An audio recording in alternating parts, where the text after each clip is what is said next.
It is not to be thought of.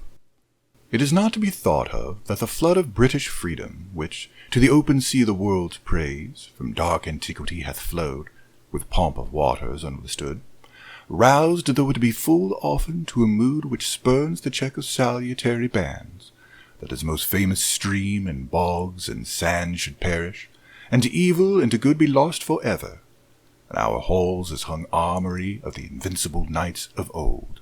We must be free or die, who speak the tongue that Shakespeare spake, the faith and morals hold which Milton held, and everything we are sprung of earth's first blood have titles manifold. A complaint. There is a change, and I am poor. Your love hath been, nor long ago, a fountain at my fond heart's door, whose only business was to flow, and flow it did, not taking heed of its own bounty or my need. What happy moments did I count? Blessed was I than all bliss above. Now, for that consecrated fount of murmuring, sparkling, living love, what have I? Shall I dare to tell? A comfortless and hidden well. A well of love, it may be deep, I trust it is, and never dry. What matter, if the waters sleep in silence and obscurity? Such change, and at the very door of my fond heart, hath made me poor.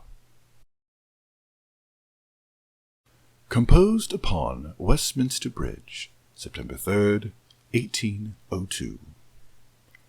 Earth has not anything to show more fair. Dull would he be of soul who could pass by a sight so touching in its majesty. This city now doth like a garment wear the beauty of the morning, silent, bare. Ships, towers, domes, theatres, and temples lie open unto the fields and to the sky, all bright and glittering in the smokeless air. Never did sun more beautifully steep in his first splendour, valley, rock, or hill. Ne'er saw I, never felt, a calm so deep. The river glideth at his own sweet will. Dear God, the very houses seem asleep, and all that mighty heart is lying still.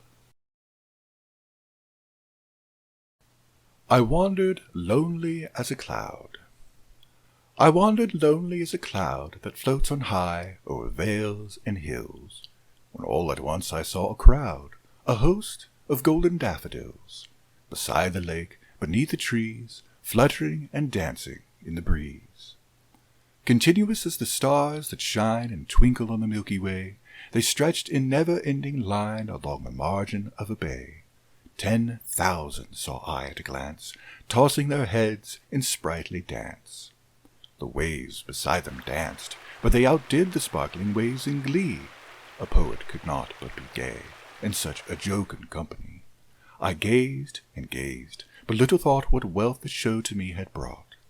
For oft, when on my couch I lie in vacant or in pensive mood, they flash upon that inward eye which is the bliss of solitude, and then my heart with pleasure fills, and dances with the daffodils.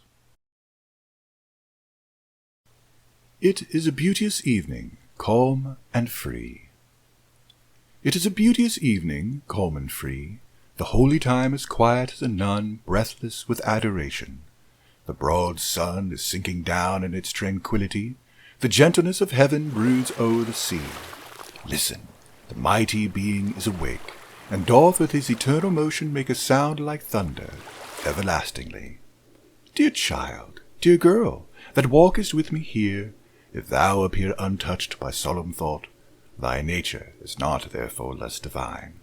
Thou liest in Abraham's bosom all the year, and worshipst at the temple's inner shrine, God being with thee when we know it not.